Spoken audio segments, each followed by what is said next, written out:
Good afternoon and welcome to the TCM meetings once again. One of the characters of one of the films we're going to introduce today, Killing Jesus, is a professor, and he always says something to his students.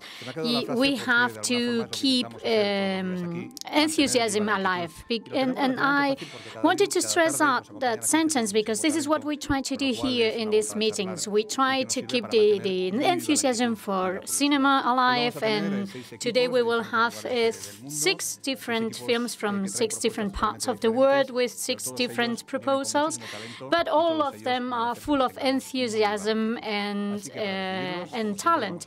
So please welcome them with a big applause.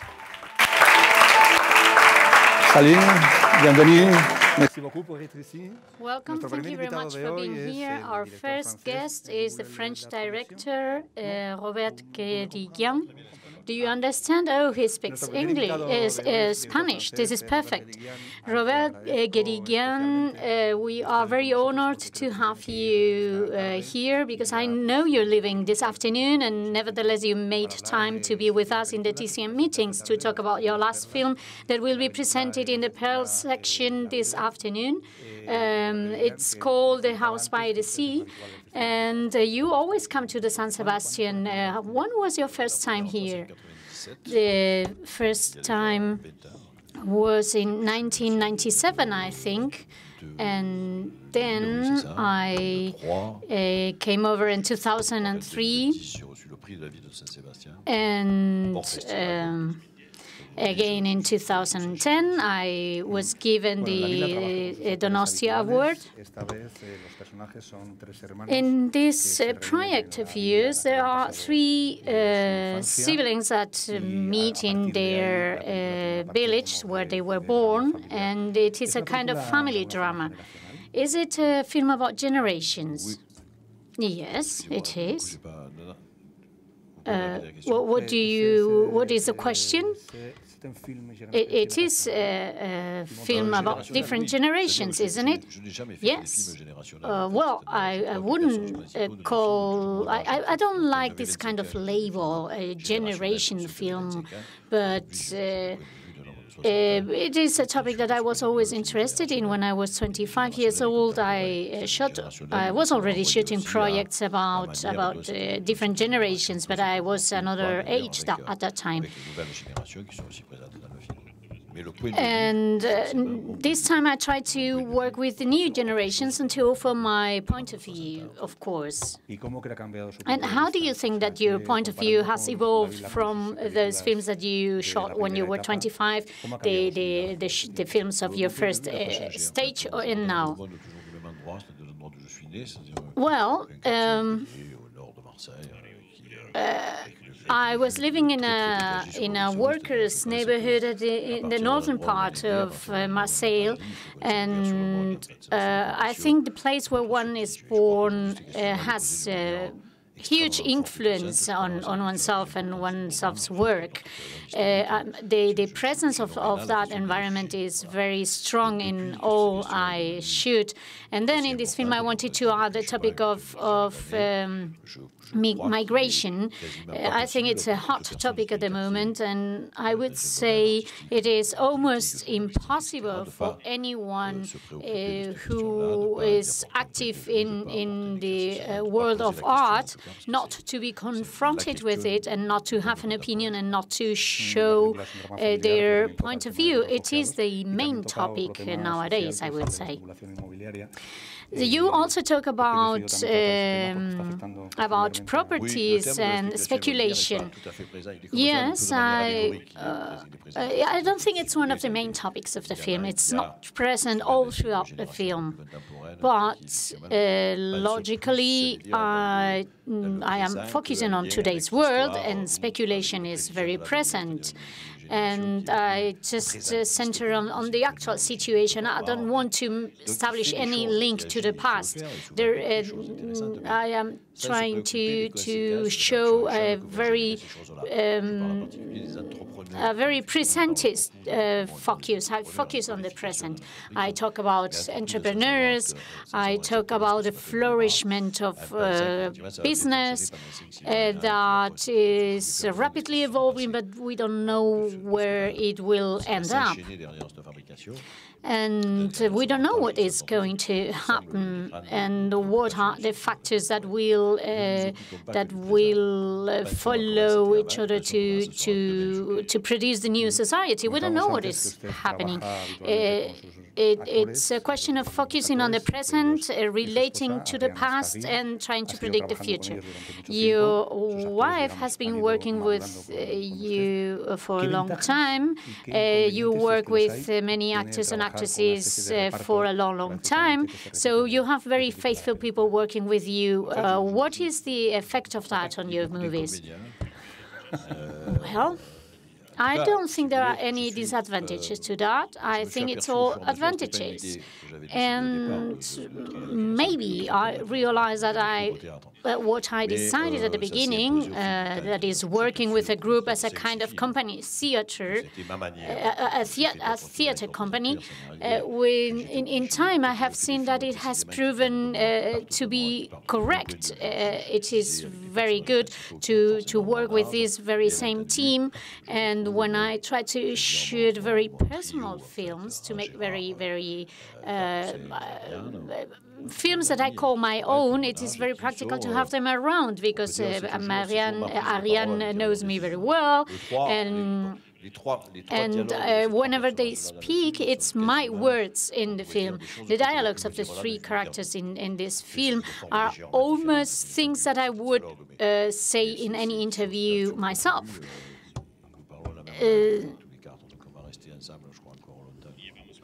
We have been working together for a long, long time now, and that makes it very easy. So you think it is a richness. I suppose sometimes your conversations as friends could enrich the script, or do you strictly separate work from the personal relationship? Mais par contre, je suis obligé de dire que comme nous vivons ensemble la plupart du temps, donc on connaît nos enfants, on a connu. Well, she knows how, my wife knows how I focus on things, and my crew knows it too. We have been together for a long, long time, and I think there is a kind of capillarity and a two-way influence. We all live together, we think the same way, and we are permeable to each other. So it helps me a lot when I write the scripts, of course. The soundtrack is also very important in the film, particularly this song, I Want You, Bob Dylan's I Want You. What is the meaning for you? What a role has Bob Dylan for you? Well, I love Bob Dylan, of course, and it is true that there are many songs by him in the film. He's a contemporary singer, and when I was 16, I loved his work a lot, and especially that particular song the pianist is playing. And it talks about love, and it is true that I have already used that song in a film in 1985, I think. 95. The film was called Who Knows? Qui lo sa? And don't worry, I'm not a pirate. I paid the royalties for the song. And that's I invite you to listen to it in the film. Well, I am happy to know that you have paid your royalties to Bob Dylan. This is very important. And thank you very much for coming again. I know that you're going back to France this afternoon. The film has been shown in Venice, and it is going to be presented this morning upstairs in the Victoria Eugenia Theatre. So I invite the public to go to see this very big film, very important film. And we hope that you still that you can keep on being a regular in the film festival, and that we can see you do next year. Thank you very much. Y nuestro siguiente director de hoy también es un director francés. Is coming from France as well. Thank you very much for coming. His name is Clément Cogiteur, and he is coming with a documentary film that is called Bragging and was presented yesterday in the Zabaltegui section in Tabacalera. It is a documentary film focusing on the life of two families that are living isolated on the Siberian taiga, out of civilization and many, many kilometers far away from the nearest village. How did you hear about this family, and how did you get in touch with them? What was interesting in them, or what was your point when you were looking for such a family? I tried to shoot a film about someone or a family who was living outside of civilization and out of the safety and of normal society, and that were looking for other values. So I was working with journalists to do some research. I was using GPS coordinates to spot out isolated places, and then I found out a cabin somewhere. I was traveling on ships and on planes and trying to approach the most remote places in the world until I found this family and I got in touch with them. How was the first contact with them, and how was the cooperation with them? Did they cooperate? Was it easy to shoot a film? Well, they welcome us as friends. I was afraid at the beginning. I was afraid that the camera could be inhibiting them, but they are so far away from the world that they don't have a specific relationship to the camera. So they accepted it right away. We were guests there, and we were very conscious of that.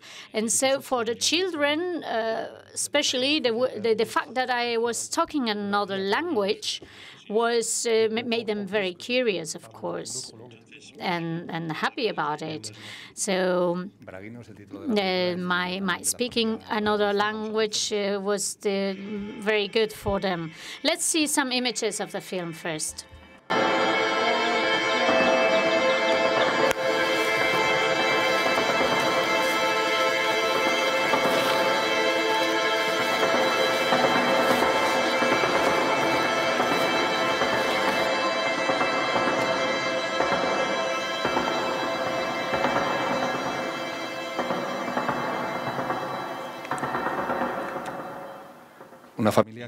It is a family that was trying to live in an autarkic way, but found several conflicts. One of them is a conflict with another family that is living at the other side of the river and who are relatives to them. And another conflict is with the hunters. There are many hunters that are trying to arrive to those remote places in the taiga and who might put in danger the ecologic balance there. Yes, it is true. This taiga environment is in danger. It might even disappear. And they are trying to create a small paradise for themselves, and they feel the threat. They are very respectful to the environment, and they are having their life there. And suddenly another family gets there, and the conflict starts. They have their own way of focusing on things, and it's different from one family to the other, and that creates tension and a conflictive relationship. And one of those families opens the door for corruption because of money, because there is money in play due to the possible oil that is there, etc. So life there is very hard, and the children's situation might be worrying. What is your idea about this utopia they are trying to live? Do you think it was a success or a failure? I didn't understand your question. I tried to explain how this utopia develops and how it comes almost to an end through the contact with other people. I try to show it through their characters. I try to show how they build their world according to their views and how this world collapses or stumbles due to other personalities, other people. So it is also a reflection of how we build our own world and how we share it and how we don't share it with others and create a conflict. There are many scenes in nature, but there is a very dangerous scene, the one with the bear. How did you shoot the hunt, the bear hunt? Were you tempted to leave the camera there and run away? Because Iñárritu has a similar scene, but it was special effects. It was not real. Yes, we were afraid. And my cameraman was closer to the bear than myself. Imagine. And the men came with their weapon, and we felt safer. But it was a moment in the documentary film where things happened very fast, and the bear, the tiger bear, is an animal that is similar to those who are present in children's books. It's very wild, and we were afraid, and everyone living there is afraid of the bear, like in children's tales. There are no rules. If he appears, it has to be killed. It is a question of survival. This danger has become almost a ritual, and conflicts develop a very human form that makes everything more complicated. Did you go back to their families to show them the film, or did they watch the film in another way?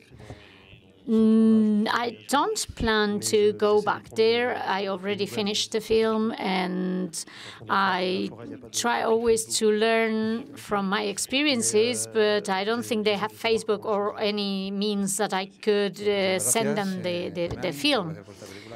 Well, thank you very much for this film. It's a very interesting one and a real vital adventure. Thank you very much, and see you with your next film in San Sebastian. Yes, in San Sebastian.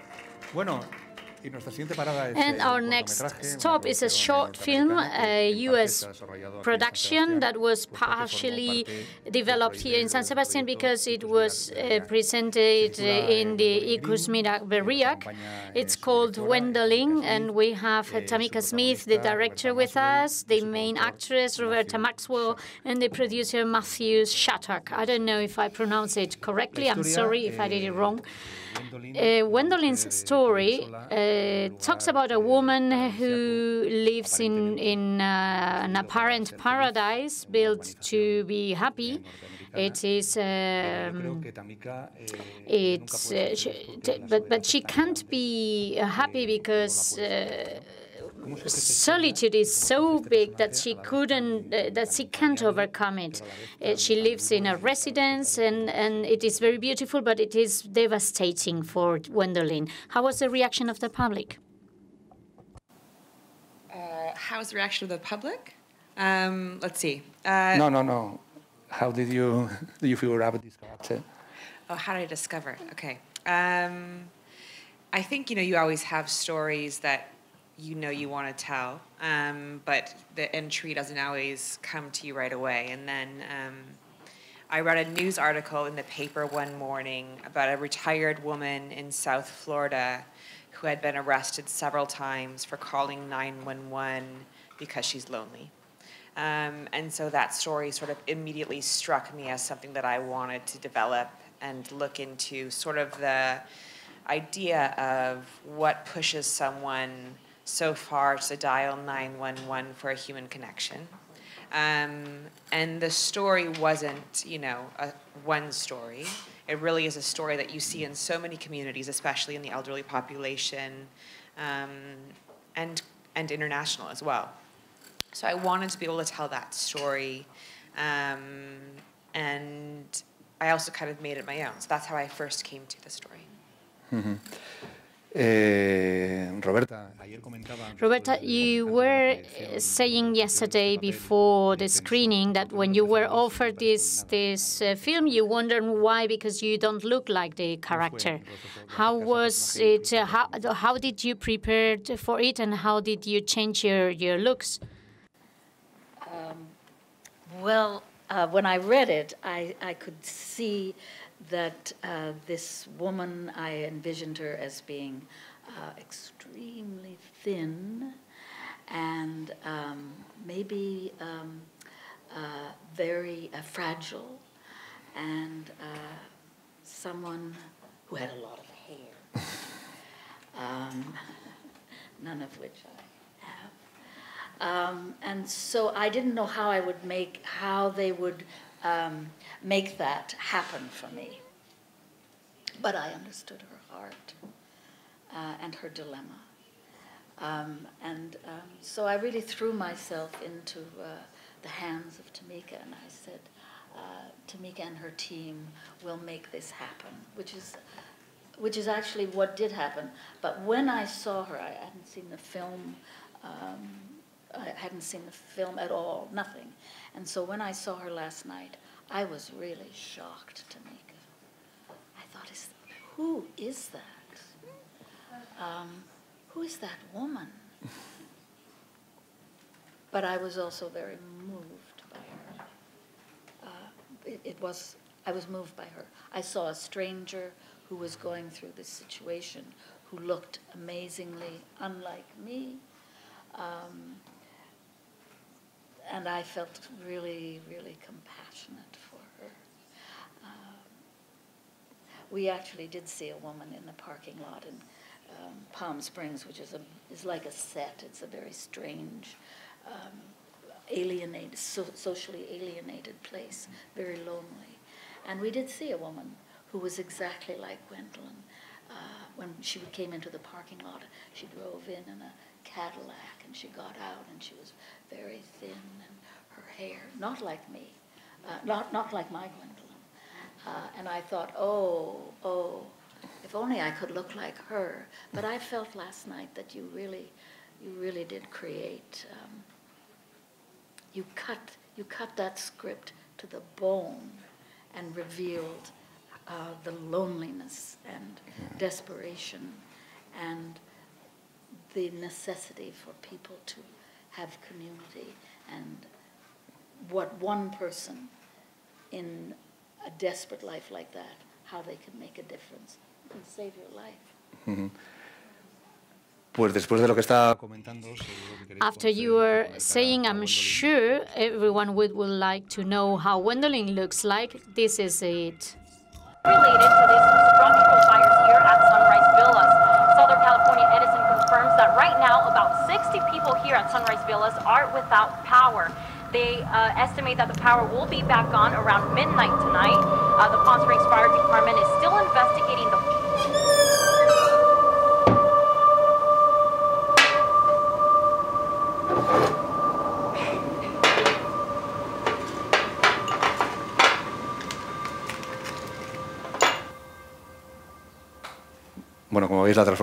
As you can see, the physical transformation is amazing, and the emotion that Roberta puts into the character is incredible. We were talking about the production. You were here in Ikusmira Berriak. It played an important role. I would like you to elaborate a little bit on the production of the film. what was the role of Ikusmira Berriak in the production? So I guess after I had sort of the initial story, I had read the article and I wanted to develop it. I met people from Tabakalara and the program at another film festival for my last film, and they were very supportive right away. I knew I wanted to tell the story in a shorter format and also do an installation experience of Gwendolyn's world, which is really contained within her kitchen. So an experience where you could experience a short film in that environment and really be immersed in it. So they were very supportive of that. And I got to come here and really do my research and writing here. It's a great city to be stuck in for a month, so I feel like I really lucked out. But I came sort of armed with all the 911 tapes of the different news stories that I could listen to and then write from there. And then Matthew, my producer, came in a little while after that and gave all the necessary life to both the film and the installation, which is sort of Matt's wheelhouse, combining art installation and film. So I don't know, Matt, do you have insights you want to share about that? Sure. My job as a producer, in some respects, is very simple. It's to give Tamika and Roberta the tools and the environment and the infrastructure they need to do their creative process in a way that is seamless and is invisible, and to say it shortly. But what excites me is to really be involved with projects where it starts with film and then it can extend to different applications, whether it's installation, exhibition, publication, printed material, whatever, in situations where things can be cut from the same cloth. And that always is what usually inspires me, and I feel fortunate when I'm able to participate with real artistic talent on all sides of the process. So I feel lucky. Nosotros también nos sentimos afortunados por haberos tenido aquí hoy. We also feel very fortunate that you are here with us, and apart from the short film, there is the installation that is open here till the end of the month, isn't it? So thank you very much. I invite you to go and see the short film Gwendolyn Green. Thank you very much for chatting with us, and thank you very much for the film especially, and welcome to San Sebastian Festival again.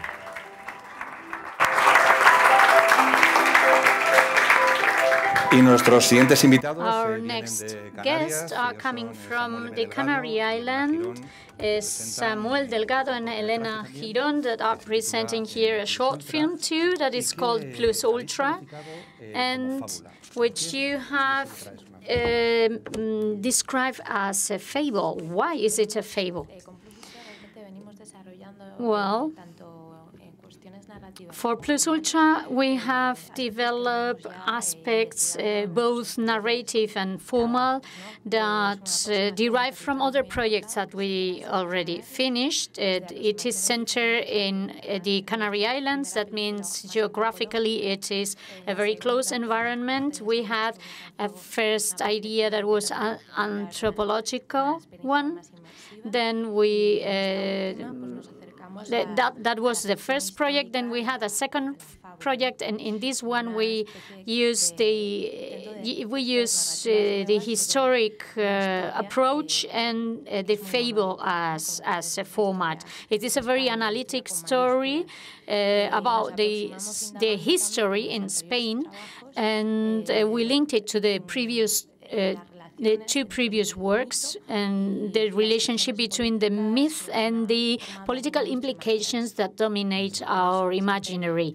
And that's why we also try to look for a different format that is appropriated, that is proper or correct to show the images of historical myths. These are some images of the film.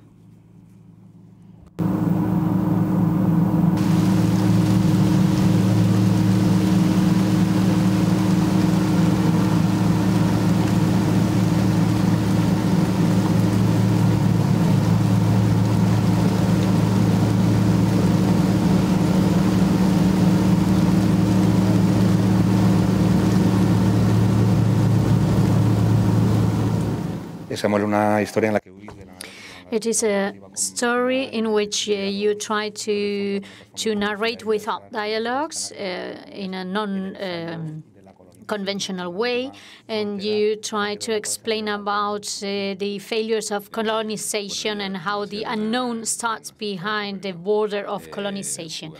Yes, you're right. We try to play with different narrative constructions in order to work on topics that are interesting for us. And in this case, we were reflecting on the topic of the myth of the foundation of Spain as a state, as a country. And so we are using the motto that is on the Spanish flag, which was the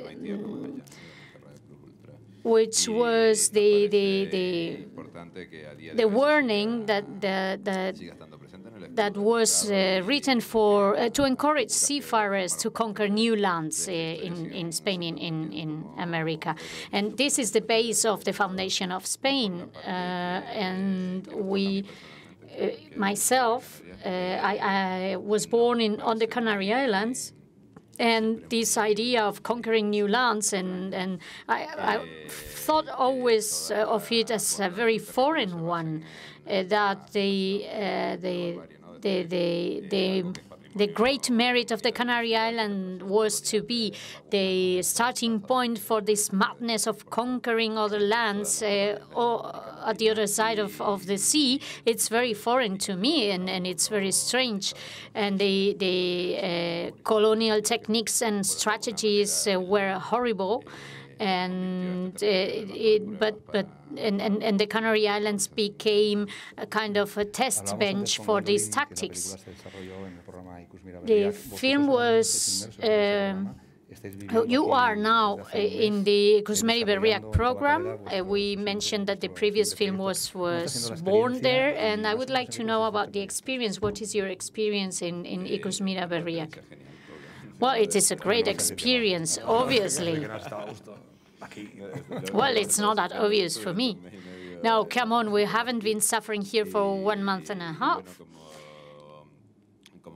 As you know, this project is a residence in Tabacalera. Tabacalera gives us a space to work and an infrastructure, and what is most important, a time to devote exclusively to this project, which is something that we can't have 100% throughout the year. So the project that we are developing in Ikusmeri Berriak is related to this short film Plus Ultra, because in the short film we show a different format or different ways of approaching the topic, and we want to develop and to elaborate on them. We want to narrate outside the box, outside the institutional way of narrating the creation of Spain or the foundation of Spain. And we want to play with the paradigmatic data 1492, and we want to create a very important experience in the theater. More than the story, more than the narration, we want the experience to be important, to be different. And it will deal with the experience of going into the unknown. And when one goes into the territory of the unknown, some things happen, of course. And we will talking about, for example, about how these trips to Latin America got the means for Europe to suppress the peasant movement and the peasant revolution, etc. So one of the aims of Ikusmeri Berriak is that your projects are shown in the San Sebastian Film Festival. So I suppose that I don't say goodbye now. I see you later. I will say see you later, because we will see you next year with your project. Thank you very much. Bueno, y hoy And I am coming back to the beginning again, and we meet a Bulgarian film, Three Quarters. We have the director, Ilya Metev, with us, and the producer, Ingmar Trost. You are a veteran. You were already 3 or 4 years ago in the festival, 3 years ago. Great. Ilian, I watched the film yesterday in Tabacalera, and the dialogue with the public scared me, because you said something, you said that the film is very open, that you don't have any answers, that the public has to do their own interpretation, and I think it is okay, but I don't know what questions can I pose to you today. We can just look at each other. No, yo pregunto siempre. No. Don't worry, I will pose questions. It was a joke. So Three Quarters is the story of a family, 3 members in the family, an adolescent, 12, 13 years old, a girl who is 16, and the father. They live together, they spend a lot of time together, but I have the impression that they are 3 souls that live together but don't communicate to each other. This was my feeling. I don't know if you wanted to explore the loneliness in those characters, which is translatable to society. Is it that way? Yeah, I think that's a very, very attentive observation of the film. I mean, for us, it was important that we depict a family which, on the surface, seems to be perfectly functioning, a family which doesn't seem to have obvious problems, which doesn't seem to go through very dramatic moments in the film. At the same time, they love each other, but also they have difficulties communicating. And for us, it was important that most of the scenes capture both elements somehow, that they try to get closer to each other, but they can't quite connect, and I think that was a very intentional thing for us in the film, and it's great to hear that you picked up on it. La película, los personajes son ficticios. The characters are fictional, but I think the performers are not professional. But their story was incorporated to fiction, wasn't it? I think like the father was a professor and the actor was too. I think the main actress also plays the piano, and I don't know if the small boy has something similar to his character, but why did you do that? I think because I come from a documentary background, and I'm obsessed with just capturing people the way I see them in everyday life, and I don't feel, in a way, I don't feel competent enough to change people in such a way that the outcome is something as truthful as reality is, and I'm really, really fascinated by reality, and the reason why I decided to make this a fiction film and not a documentary is because I think in documentary you have certain moral borders, and when things become too intimate, even though as a filmmaker you can capture very intimate stuff, it's not a problem that you can't capture it, but it is what the film exposes of the person afterwards on screen. And I thought it's a very intimate story, and I wanted to make it as a fiction film. At the same time, I wanted to have this authenticity of real life as well, so that's why we looked for people who had very similar biographies and backgrounds to the people in the script. They had never acted in any films before. So once we completed the casting, which took like a really long time, we started doing acting workshops with them for about a year. We met once or twice weekly, where we just made them connect with each other and to have and to shape real relationships with each other. Mm-hmm. 3 personajes principales, vamos a conocer, creo que por lo menos. We have 3 main characters, and I think in this clip we can see 2 of them.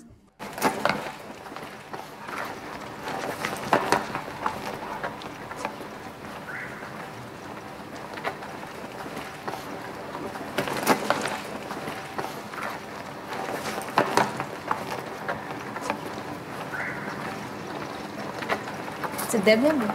Да.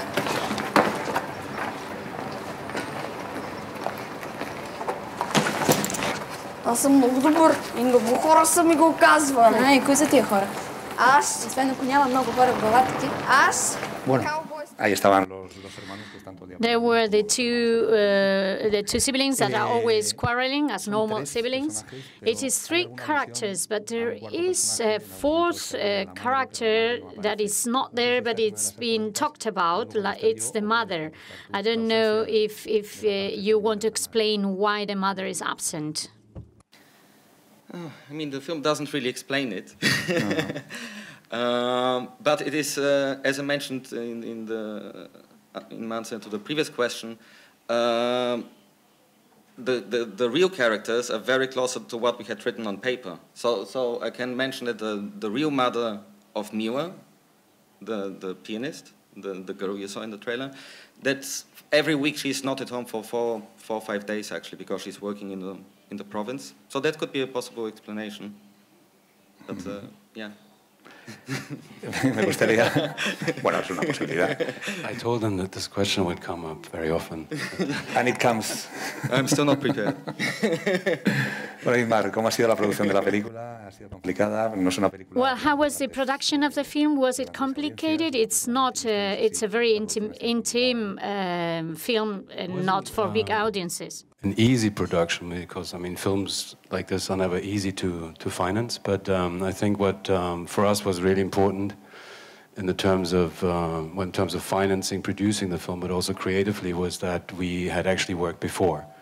We had worked on Ilyan's first film, Sophia's Last Ambulance, so we really have a relationship now, for a working relationship for 7 years, and that helped enormously. So we already had partners in Germany. My regional fund also supported Ilyan's first film, and so that was a lot easier to find the money, because the first film was very successful. It premiered in the Semaine de la Critique in Cannes in 2012, won an award there, so that really helped this really small and not very easy film, because the way we were going to film it, and with because I mean basically the whole film is improvised. You know, we had a very detailed script in the beginning, because we needed it to get the project off the ground, to finance it, but what you see on the screen, everything is improvised. I mean, we stuck very closely to the structure, in a sense, so it's very close to what we had on paper in terms of the scenes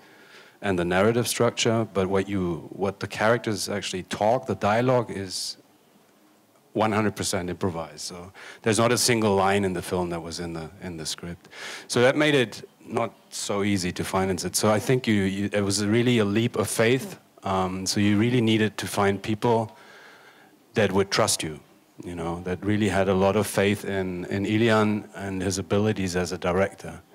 And for me as a producer, that was also very important, because it was a very long production process, very long development. I mean, we've been working on this project. I mean, we started after the last film in 2012, so we've been working on this film for 5 years, pretty much, and very long development, and also very long production and shoot. I mean, the production period was over 3 months, and it was entirely in Bulgaria. I couldn't always be there, and it was a multi-camera shoot, so we always shot with 2 cameras at the same time. Sometimes we used 4 cameras at the same time, so we had massive amounts of material, all in Bulgarian, a language that I don't speak. I don't speak. So there was no way for me to keep track of the material, because we ended up having maybe 300 hours of footage, which is a lot for a fiction film. So I had to trust him, you know. Well, I mean, fully, and it was easier for me, you know, because we had done the previous film together. Because otherwise, I think I would have panicked. You know? Sí, que no es muy habitual entre los productores no mantener el control. It was very enjoyable, the process, but I would like to add. I mean, it was we had many challenges which we had to overcome on many levels, but I didn't expect it to be so enjoyable. Yeah. I agree, actually. I totally agree. Y una última curiosidad, el título. A last curiosity question, why 3/4? It is referring to the mother, the lack of mother, or to the music? Could be either. Yeah. Or both. O both. Bueno, pues con ese título abierto nos quedamos. Muchísimas gracias. Okay, we will finish with this open question, and I invite you to go and try and find out by yourselves watching the film. Bueno, pues nuestra última And our last proposal for today, our last film, is coming from Colombia, and it is called Killing Jesus. It's been already presented in the new directors section. The answer of the public, the reaction of the public has been amazing. The dialogue with the public was incredible the other day, and I think this film is going to be very, very important in the festival. We have with us today the director, Laura Mora, and the main actress, Natasha Jaramillo, and Giovanni Rodriguez, the main male performer. What is your experience of this great success? Well, it was a surprise. I was scared. It was my dream to be invited to San Sebastian. I have a personal relationship, and a very nice one, to the Basque Country, and I was eager really to be present in this festival, and I was very happy to be invited, but I was very, very scared. And it was unexpected, and it was beautiful to see how the public react. It was very moving. Laura, this is a very personal film. It is devoted to your father, who was killed in Colombia. And this film starts or is based on a reflection about violence, a reflection on violence that started with the killing of your father. How was the path of preparing this film? It is true that when that happened, it never occurred to me that I was going to shoot a film about something that was so personal and so tragic. I was studying at the cinema school, and the killing of my father was terrible. 1 year and a half later, I moved to Australia. I needed to be at the other side of the world, and one night I had a dream. I dreamt of a boy that was looking over the city. The city is a character in itself in my film, and in that dream, I was seeing that boy, and I started talking to him. And at that moment in my dream, I asked him, "What is your name?" And the boy told me in my dream, "My name is Jesus, and I killed your father." And then I woke up, and it was 4 o'clock in the morning, and I started writing right away, and I wrote 60 pages that became the skeleton, not the skeleton, sorry, the main idea of my film. And then I continue working on this idea. And the film helped me a lot, of course, and it became a kind of love letter to my father. But it was not my original idea to shoot such a tragedy, such a personal tragedy, but afterwards I've realized that it has helped me a lot. Killing Jesus calls the story of Natasha, whose father is assassinated, and then she tries to kill the assassin, and she starts a love-hate relationship with him. Hay que mantener viva la inquietud. Jehová. Hola, Elita. Sonríe.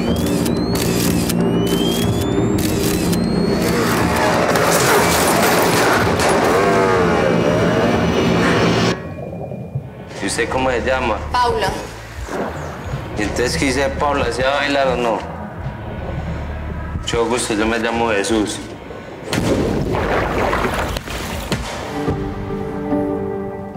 Bueno, pues ahí en las imágenes veíamos a los dos. In those images, we could see the main characters. None of you had an experience as an actor or an actress before. You were not professionals. You play a photographer, and I think you used to work in graphic arts. And I don't know how the director chose you, and how was to work with her, and how was to work in a film without any experience. Well, the way we were spotted out was the following. A casting was announced, and we well, it was not a normal casting. We were both spotted out on the street. Oh, like in the movies. Yes, it's like a movie behind the movie. And so for both of us was an impact. Imagine that you're walking by the street and someone talks to you and tells you they want you to star in a film without being an actor or an actress, and only because we look similar to the character that they wanted to show. And it was a real impact. But it is even more shocking that after the casting or the interview, they went for us. It is incredible. Well, Three Quarters is a very surprising film, and it is not similar to ours at all, but the process is very similar. Our scenes are all improvised too, and I spent a lot of time working with the performers and trying to become real friends and to get very close. And then we shot the film in a chronological pattern so that they were developing with the story, and it made sense for them. How was the experience, Giovanni? Well, for me, it was very, very beautiful as well, because she already mentioned that I never had the idea of starring in a film at all, and someone approached me on the street and told me, "Oh, you look exactly like the character of the movie that I want to shoot. What's your name?" And I was so surprised that at the beginning I gave a false name because I didn't believe it at all. I thought it was a joke. And then I said, "Well, goodbye, I'm going home," because I didn't want to have to do anything with those crazy people that approached me on the street. But I don't know why I gave them the right telephone number. So they called me later, and 2 months later, they called me again, and they invited me to the casting. And then I started doubting, oh, maybe it is true. And so I went, but I parked very far away for them not to see my motorcycle or anything. And then I went in, and I was asked again about my name, and I gave the real one this time. And after a while, I was feeling scared, and then I asked to go. And I said that I had to smoke, and my intention was to go out and disappear forever. But someone went out with me and kept me from running away and explained me that it was all real. So it was beautiful, really. And it was also very interesting to get into the character of Jesus. But as a personal experience, I want to highlight what was it for me to play another person, to be an actor, and it helped me understand a lot of things that are happening in reality in our country. Laura, you said at the beginning that the Medellin, the city, is like a character in the film. You've been shooting in different suburbs, and you show very well what is the atmosphere on the street. Did you spend a lot of time looking for locations? Yes and no. I haven't been living in Medellin for a long, long time. So when we got the first prize and we decided to shoot the film, I went back to Medellin. And I have a very intimate relationship with the city. For me, Medellin will always be an inspiration and a main character in my films. I have a very personal relationship to the city. And I think, on the other hand, the education that I had at home was very open and very progressive, very, very modern, and not conservative in any way. And so I was able to open to the city in a different way and to reunite with it. We shot in 75 different locations in different neighborhoods, in different suburbs, and I didn't want to concentrate on just one neighborhood. I wanted to create a location net that could show the city map. And that's why sometimes in one shot you see one neighborhood and in the other shot you see another one. And it was a way of showing rediscovering the city. I like Paula's character, Natasha.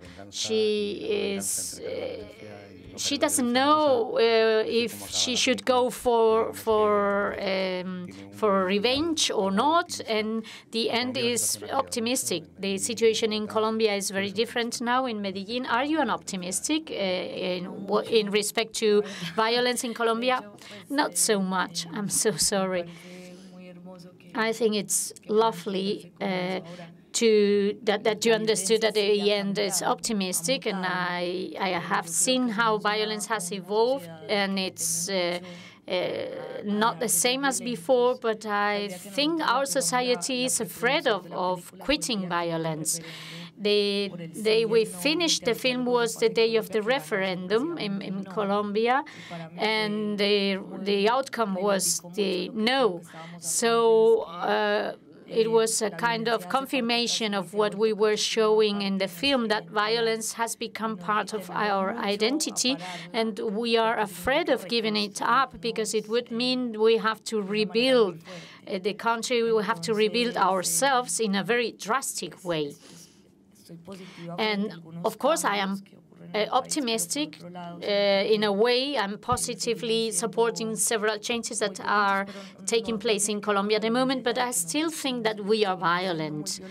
Still, we are very violent. We don't recognize the other as an equal. We protect ourselves from others and attack others, and I don't know. I hope that in the future I can tell you were right. That's what I hope too, and I'm sure that films like yours are going to help the situation improve, help people to reflect about the meaning of violence. I wanted to add something. We are like two young people from parallel worlds. I am studying at the university, and Giovanni is a hard worker,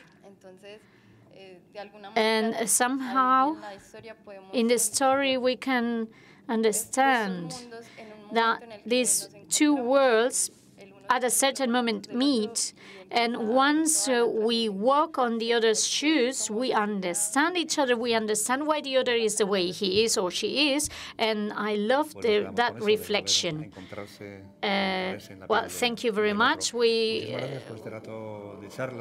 I would like to thank for every team of today's films for the dialogue and for their presence, and I hope to see all of you again in next editions of the Film Festival, and to see the public in the TCM meetings tomorrow. Thank you very much.